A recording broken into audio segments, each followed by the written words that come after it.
ছোট্ট এই দোয়াটি যদি কোনো ব্যক্তি প্রতিদিন একবার করে পাঠ করতে পারে, ওই দিন সে ইচ্ছা করলেও কোনো পাপ করতে পারবে না। মানে পাপ করার ক্ষমতা সে হারিয়ে ফেলে, শয়তান তার কাছ থেকে অনেক দূরে চলে যায়। নবীজি বলছেন, যদি কোনো ব্যক্তি এই দোয়াটা মাত্র একবার পাঠ করে, যেদিন সে পাঠ করবে ওই দিন শয়তান চিৎকার করে কাঁদতে থাকে, চিৎকার করে আওয়াজ দিয়ে বলতে থাকে যে আজকে সারাদিন তুই আমার ওয়াসওয়াসা থেকে মুক্ত হয়ে গেলি, আমি ইচ্ছা করেও আজকে তোকে আর ধোঁকা দিতে পারবো না, তুই আজকে আর কোনো পথভ্রষ্টের কাজ করতে পারবি না, তুই সেটা আমার কাছ থেকে মুক্ত হয়ে গেলি।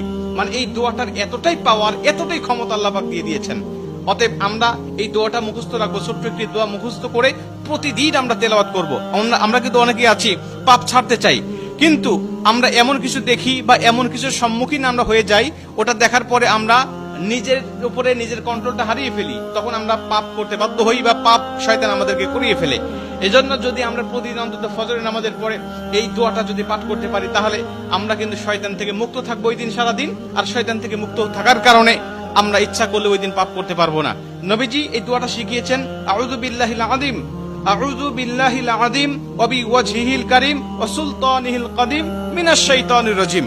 আমি আবারও দোয়াটা পাঠ করছি, যারা লিখে নিতে পারেন লিখে নিবেন, এবং প্রয়োজনে এটা ভিডিও আকারে যেহেতু এটা পাবলিশড হবে, আপনারা যারা ফেসবুকে দেখবেন আপনারা অবশ্যই এটা শেয়ার করে রেখে দিবেন টাইমলাইনে, প্রয়োজনে বারবার শুনে শুনে আপনি এটা মুখস্থ করে নেবেন। দোয়াটি হচ্ছে, আউযু বিল্লাহিল আযীম ওয়া বিওয়াজহিল কারীম ওয়া সুলতানিহিল কাদীম মিনাশ শাইতানির রাজীম।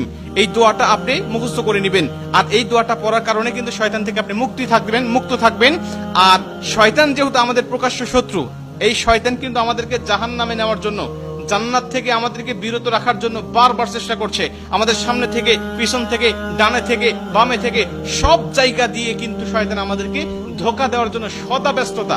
আল্লাহর সাথে সে চ্যালেঞ্জ করে আসছে, আল্লাহকে বলছে, আল্লাহ প্রয়োজনে তুমি জান্নাতের সংখ্যা কমিয়ে ফেলো, জাহান্নামের সংখ্যা বাড়িয়ে দাও, কারণ আমি মানুষগুলোকে যেভাবে ধোঁকা দেব, এই ধোঁকায় সে বোকা হয়ে তোমার ইবাদত আর গোলামি সে করবে না, সে নিঃসন্দেহে পথভ্রষ্ট হয়ে যাবে।